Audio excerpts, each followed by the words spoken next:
Stories of science in Islamic past میں آج کے پروگرام میں آپ کو خوش آمدید کہتا ہوں.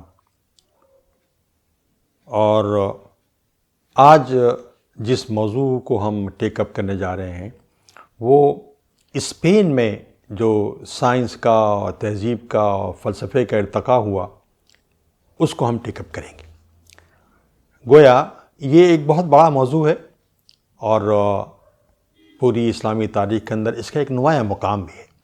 نہ صرف اسلامی تاریخ میں بلکہ یورپ کی تاریخ میں اس کا مقام بہت نمایاں ہے. اس کو ٹیک اپ کریں گے. ظاہر ہے کہ اس کے چند چیدہ اور جو بہت معروف نام ہیں ان کا تعارف ہم کرائیں گے.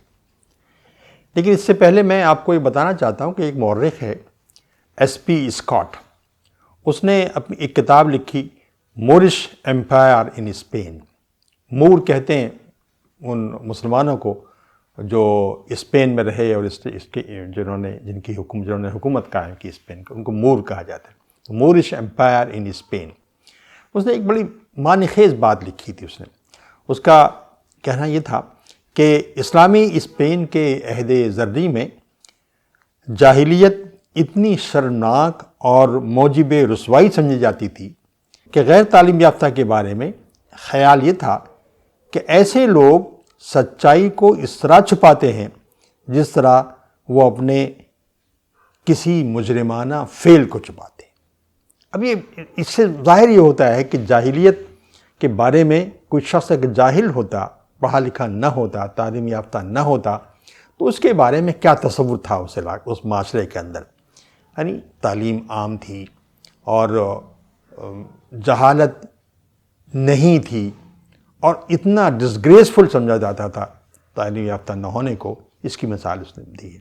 تو اس سے کلچر کا اندازہ ہوتا ہے کہ کیا کلچر تھا وہاں کا، کس طرح علمی اور فکری ترقیاں اس علاقے میں ہوئی تھیں. بڑی اہم بات ہے. یہ ہم سب جانتے ہیں کہ تقریباً 700-800 سال مسلمانوں کی حکومت وہاں رہی اور 711 میں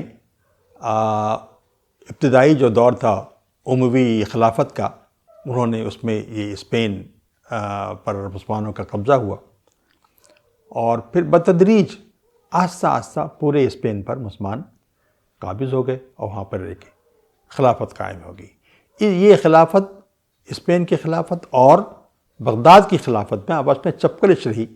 جو لوگ تاریخ سے واقف ہیں ان کو اندازہ ہے کہ یہاں عباسائڈ سے اور وہاں پر یہ اموی خاندان تھا جو یہاں سے تو ختم ہو گیا، یعنی مین اسلامک لینڈ سے، لیکن اسپین میں یہ خلافت انہوں نے قائم کی اور تادیر قائم رہی.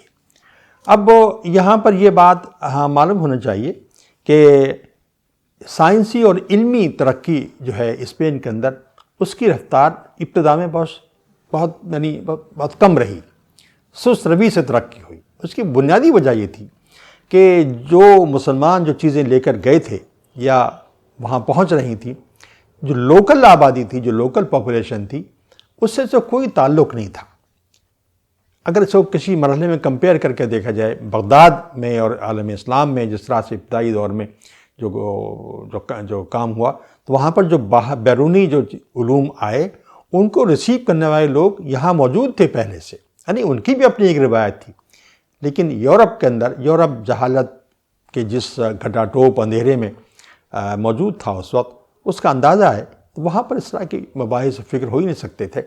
لیکن اس بنا پر کیونکہ مقامی زمین اس کے لیے فرٹائل نہیں تھی، اس لیے دیر لگی. اور اس میں ایک بات اور بھی ہے کہ جو بھی ترقی ہوئی وہاں پر بیسیکلی وہ جاتی تھی بغداد سے. یعنی بغداد میں کوئی ڈیولپمنٹ ہوتا تو وہ وہاں پہنچتا، پھر اس پر کام شروع ہو جاتا. تو ایک اس طرح کی جو سینٹرل پوزیشن تھی بغداد کی، وہ بڑی اہم تھی. اور آہستہ آہستہ ہی یعنی خاصا وقت گزرنے کے بعد قرطبہ کو مقام حاصل ہوا.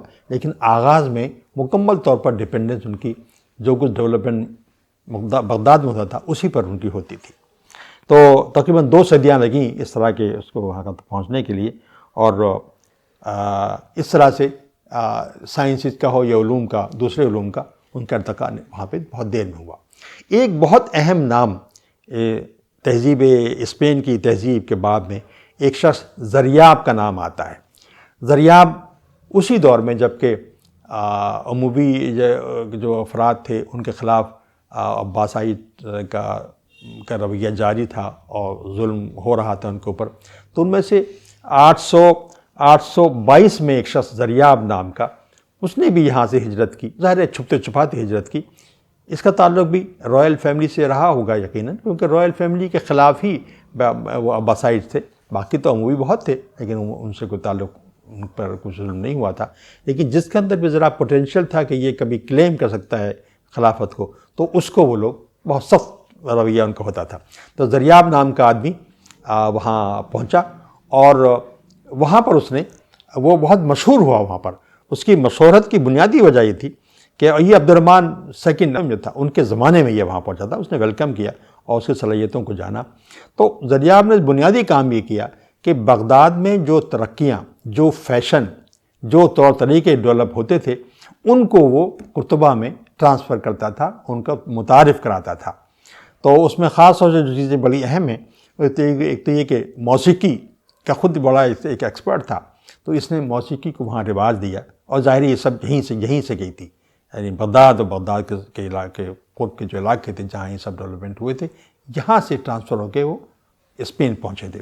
دوسرا یہ تھا کہ آداب دسترخوان، یعنی کھانا کھانے کے آداب، اور کھانا کیا چیزیں پکائی جائیں، کیا چیزوں کا ذائقہ کیسے بہتر کیا جائے، اس معاملے میں یہ بالکل ایک حوالہ تھا. زریاب ان میں بڑی ایکسپرٹائز رکھتا تھا. تو ان کا تعارف اس نے اس علاقے میں کرایا، دسترخوان کے آداب کا، اور مختلف قسم کے جو ڈشز بنانے کے سلسلے میں اس نے اپنا مقام پیدا کیا. اسی طرح یہ بال سنوارنے، بالوں کو ٹھیک رکھنے کے سلسلے میں بھی اسی نے وہاں پہ آغاز کیا. میں نے ایک جگہ کہیں پڑھا کہ ساتھ کنگھا بھی اسی کی ایجاد تھی. تو گویا یہ جو چیزیں ہیں نا، ایک جنرل لیونگ کی جو چیزیں ہیں، وہ اس نے وہاں پہ اس علاقے میں متعارف کرائیں. پھر عطریات میں اس نے کام کیا، خوشبو استعمال کرنے کے سلسلے میں، خوشبو تیار کرنے کے سلسلے میں اس کا بڑا کنٹریبیوشن ہے. اسی طرح بدبو ختم کرنے کے سلسلے میں بھی اس کا بڑا کنٹریبیوشن ہے. اس نے چیزیں بنائیں تاکہ بدبو ختم ہو سکے. ایک تاریخ یہ بھی کہتی ہے کہ ٹوتھ پیسٹ بنانا والا بھی پہلا آدمی زریاب ہی ہے، اور وہ بہت تیزی سے پورے اسپین کے اندر معروف ہو گیا اس کے بنایا ہوا ٹوتھ پیسٹ. اسی طرح سے تو گویا کہ ذائقوں کے انتخاب کے سلسلے میں زریاب ایک اتھارٹی تھا اور ایک فائنل شخصیت تھا. اگر کسی پہ یہ معلوم ہو جائے کسی کو کہ یہ زریاب کا ریکمنڈ کیا ہوا ہے، تو اس کی ایتھینٹسٹی، اس کا معیار، لوگ اس کو تسلیم کر لیا کرتے تھے. موسیقی، آرٹ اور میں بھی وہ ایک اپنے معتبر ہونے کا اعتبار کا حوالہ تھا. یعنی یہ موسیقی زریاب کی بنائی ہوئی ہے، زریاب اس کو لائک کرتا ہے، اس کا مطلب یہ بہت معیاری ہوگی، اس طرح کی چیز. اس کے ساتھ ساتھ یہ بات بھی ہے کہ زریاب سائنسی کاموں کو بہت ہی ان کو پیٹرنائز کرتا تھا اور ان کا ہمنوا تھا.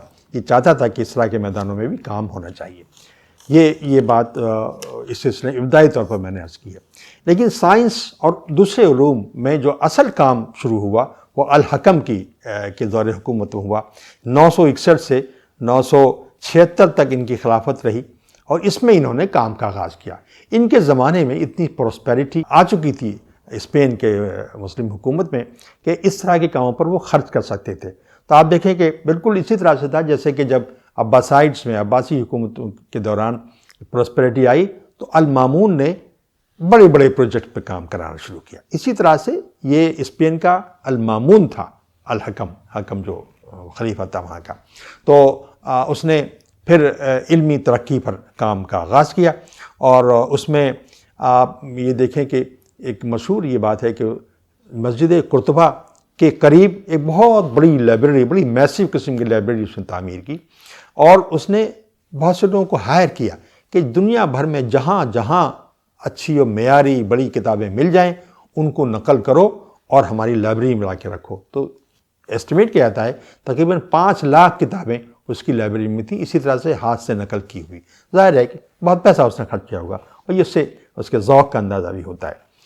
اچھا، اب جب یہ عروج کا زمانہ آیا اسپین کے، تو اس میں یہ ذرا ایک تو دیر سے آیا، اور اس سلسلے میں ایک بات یہ واضح رہنا چاہیے کہ سائنسز کے میدان میں جو اسپین میں میڈیسن اور فلسفے میں کام زیادہ ہوا.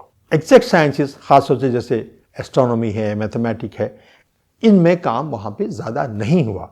کام ہوئے، کام ملتے ہیں، ٹولیڈو ٹیبلز ملتے ہیں، لیکن وہ معیاری نہیں ہے. وہ اصل چیز جس میدان میں کام ہوا ہے وہ ایک تو میڈیسن ہے اور ایک آپ کا فلسفہ ہے. تو اب چند نام بہت بڑے بڑے ہیں. مثال کے طور پر میڈیسن میں ایک بہت بڑا نام القاسم الزہراوی کا ہے، اور یہ 810 سے 87 تک یہ حیات رہے، اور ان کی بہت مشہور کتابیں ہیں، ان کا ہم بعد میں تذکرہ کریں گے. ایک بہت بڑا نام جو ہے وہ ابن فناس کا ہے. ابن فناس یہ بالکل ابتدائی دور کے ہیں، اور یہ 810 سے 887 تک یہ رہے. ابو القاسم زہراوی کے متعلق میں نے 936 سے 1013 تک ان کا زمانہ ہے، جن کے بارے میں میں نے کہا کہ یہ بڑے مشہور سرجن تھے. انہیں بڑے بڑے انسٹرومنٹس انہوں نے بنائے ہیں، جس کی تعارف ہم بعد میں کبھی کرائیں گے. تو ابن فناس کا انٹرسٹ تھا ایویشن میں، یعنی ہوا بازی کے اندر. جیسے جانور اڑتے ہیں، اس کی خواہش تھی ایسے ہی انسان بھی اڑ سکے. تو اولین شخص جس نے کہ اڑنے کی کوشش کی، اڑنے کے لیے کچھ چیزیں بنائیں اور وہ اڑا بھی، تو وہ ابن فناس کا نام ہے. ابن فناس کو بھی ہم ایک مفصل تعارف کے دوسرے پروگرام میں انشاءاللہ کریں گے. تو ابن فناس اور ابو القاسم زہراوی بہت مشہور زمانہ ہے ایک یہ سرجن. تیسرا نام یہ فلسفے میں آتا ہے ابن رشد کا. ابن رشد اور قاسم زہراوی یہ ورڈ نون ہے، سب دنیا بھر میں ایک بہت بڑا نام ہے دنیا کے اندر. ابن رشد کو ایویروز کے نام سے جانتے ہیں، سب لوگ جانتے ہیں، از بگ فلاسفر. بلکہ یہ ابن رشد کا فلسفہ عالم اسلام میں تو اتنا معروف نہیں ہوا، لیکن یورپ میں، مغرب میں اس کو بہت زیادہ ایکسیپٹیبلٹی ملی. اس کی وجوہات دوسری ہیں، ہم انشاءاللہ اس کو بھی اس پر بھی ڈسکس کریں گے.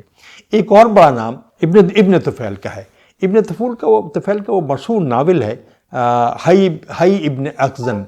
تو یہ اسی کا ناول ہے، اور بیسیکلی یہ ہے تو ناول، لیکن بیسیکلی یہ ریزننگ کے اوپر ہے. ریزننگ کیا ہے، کیسے ڈیولپ ہوتی ہے، اور کیا محرکات ہوتے ہیں، وغیرہ وغیرہ. بہت مشہور ناول ہے، عالمی طور پر ایک اس کو تسلیم کیا جاتا ہے، سب دنیا بھر جانتی ہے. حی ابن اخزن جس موضوع پر ڈیل کرتا ہے ناول کے شکل میں، اس زمانے کا، یہ بھی اسپین سے تعلق تھا ان کا. تو یہ 4 نام میں نے بتائے آپ کو. ان پر ہم آئندہ پروگرام میں اس پر ڈسکس کریں گے.